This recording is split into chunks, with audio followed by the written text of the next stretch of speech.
Hey guys, आ गया हूँ फिर से एक नए वीडियो में। और आज जो गुड न्यूज़ वीवो Y12 वालों के लिए निकल के आई है वो काफ़ी तगड़ी न्यूज़ है, क्योंकि उनको बहुत बड़ा अपडेट मिलने वाला है। तो अगर चैनल पे नए आए हों तो चैनल कर लें सब्सक्राइब, और वीडियो पसंद आए तो लाइक करें और अपने दोस्तों के साथ शेयर करें। फ्रेंड्स, एक बात मैं बता दूं, आप लोग वीडियो देखते हो मगर चैनल को सब्सक्राइब नहीं करते हो यार। एक वीडियो बनाने में काफ़ी टाइम लगता है, काफ़ी मेहनत लगती है, तब वो वीडियो बनती है। और फिर उसका थंबनेल, डिस्क्रिप्शन काफ़ी कुछ करना पड़ता है। और आप कुछ नहीं, आप सिर्फ एक लाइक कर दिया करें और चैनल को कर दें सब्सक्राइब।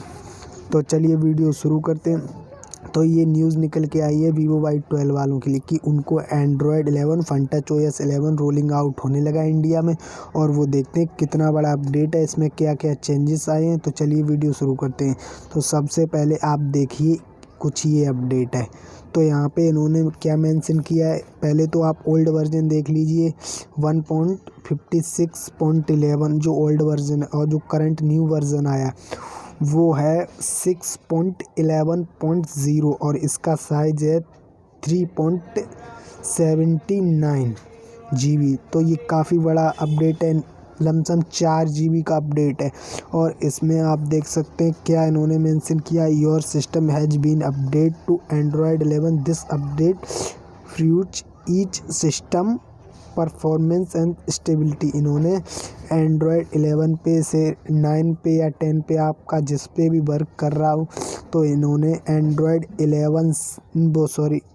9 या 10 से डायरेक्ट इन्होंने Android 11 पे इसे शिफ्ट किया है। तो ये काफ़ी बड़ा अपडेट इसीलिए होता है। और इन्होंने क्या क्या इसमें चेंजेस किए हैं वो भी मैं आपको बता दूं। भाई ने स्क्रीनशॉट भेजा है, वो पूरा नहीं भेजा, जितना भेजा है मैं उतना ही बता सकता हूं।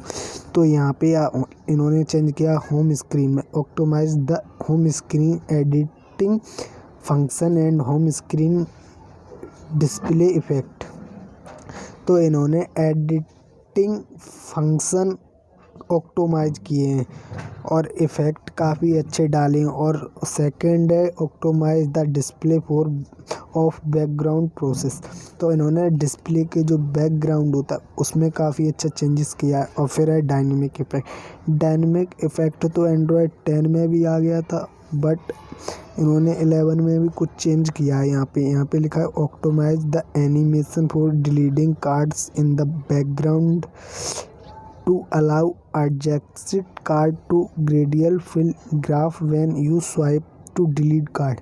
ये कार्ड का सिस्टम मुझे नहीं पता है, जब ये मुझे मिलेगा तभी मैं आपको बता सकता हूँ कि यहाँ पे इन्होंने मतलब कौन सा कार्ड क्या किया है, तो वो मैं आपको नहीं बता सकता। और यही अपडेट है और इसका मैं इंटरफेस दिखा दूँ ये अपडेट करने के बाद कैसा दिखता है, उसमें क्या क्या चेंजेस हैं।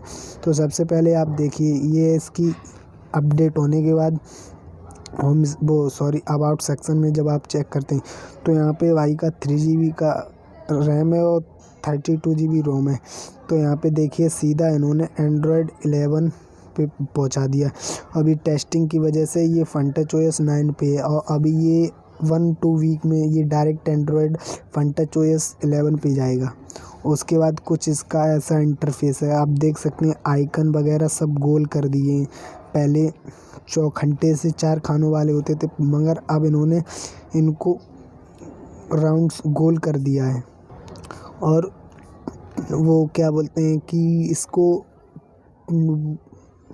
नेटवर्क में कुछ ज़्यादा चेंजेस नहीं किया, थोड़ा छोटा कर दिया है। और जो नेटवर्क के खनके थे वो इधर को फैला दिए, आप देख सकते हैं। और इधर इन्होंने नोटिफिकेशन बार में कुछ ज़्यादा चेंजेस किया नहीं है, बस इधर एक सेटिंग का आइकन ला दिया है जो आप देख सकते हैं। और जो जैसे सिम पड़ती थी एक, जैसे मैं अभी आपको दिखा रहा हूँ मेरे में कैसा है ये, अभी आप देखना। तो अभी आप देख सकते हो ये कुछ ऐसा है। और अभी जब ये Android 11 पे जाने के बाद कुछ ऐसा हो गया। और उसके बाद इन्होंने ये एनिमेशन में चेंज कर दिया, आप स्वाइप अप करके सारे ऐप्स ओपन होंगे। और इधर ये देखिए Android 11 का इंटरफेस है। बस इस वीडियो में इतना ही, मिलते हैं नेक्स्ट वीडियो में। तो प्लीज़ गाइस चैनल सब्सक्राइब कर दें और लाइक करें और अपने दोस्तों के साथ शेयर करें। आपका एक सब्सक्राइब मेरे लिए बहुत इम्पोर्टेंट है, तो प्लीज़ यार सब्सक्राइब ज़रूर करें।